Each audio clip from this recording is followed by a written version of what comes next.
বিসমিল্লাহির রহমানির রহিম। দর্শকবৃন্দ, যুগান্তর একটা নিউজ। এমন শাসক আর শাসনই আমাদের স্বপ্ন ছিল।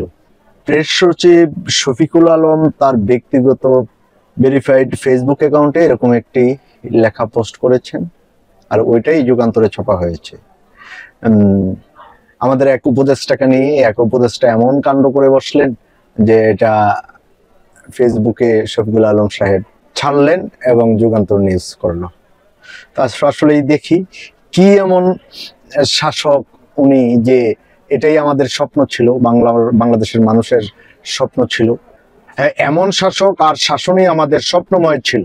অন্তর্বর্তী সরকারের প্রেস সচিব শফিকুল আলম তার ব্যক্তিগত ভেরিফাইড ফেসবুকে একটি স্ট্যাটাস শেয়ার করেছেন, যেখানে একটি ছবি দিয়ে ক্যাপশনে লেখা ছিল, দেখুন তো চিনেন কিনা, ওনাকে দেখে আমি আকাশ থেকে পড়লাম।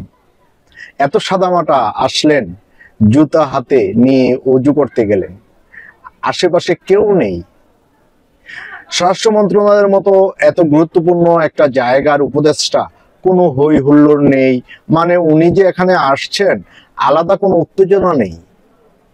একজন সাধারণ মুসল্লির মতোই, শুধু সাধারণ নয়, গরিব একজন মুসল্লির মতো যেন এলেন, জীর্ণ শীর্ণ দেখতে। এমন শাসক আর শাসনই আমাদের স্বপ্নময় ছিল। জুলাই শহীদদের কারণে এই সৎ মানুষগুলোর দেখা পেলাম, আল্লাহ তাকে রহম করুন। উল্লেখ্য, স্বরাষ্ট্র উপদেষ্টা লেফটেন্যান্ট জেনারেল মোহাম্মদ জাহাঙ্গীর আলম চৌধুরী অবসরপ্রাপ্ত নামাজ পড়তে গিয়েছিলেন। মসজিদে তার বসা অবস্থার একটি ছবি শেয়ার করে স্ট্যাটাস দেন তুহিন মাজার নামের এক ব্যক্তি। আসলে কত সাদামাটা, ওনার চলাফেরাটাও অনেক সাদামাটা। আর এরকম সাদামাটা, এরকম জবাবদিহিতা, এরকমটাই তো আমাদের বাংলাদেশের মানুষের কাম্য ছিল, সবারই কাম্য ছিল আমি মনে করি। এরকম একটা পরিস্থিতিতে কোনো প্রটোকল নাই, কিচ্ছু নাই, জুতা হাতে নিয়ে মসজিদে গেলেন এবং অজু করতে গেলেন, অজু করে এসে বসে থাকলেন। ছবিটা দেখলেই আসলে কি চেনা যায় উনি যে আমাদের স্বরাষ্ট্র উপদেষ্টা। আমাদের প্রত্যেকটা যারা চেয়ারে বসবে, প্রতিটা মানুষই এরকম হওয়া উচিত। এরকম হলে দেশবাসীর মন কেড়ে নেবে।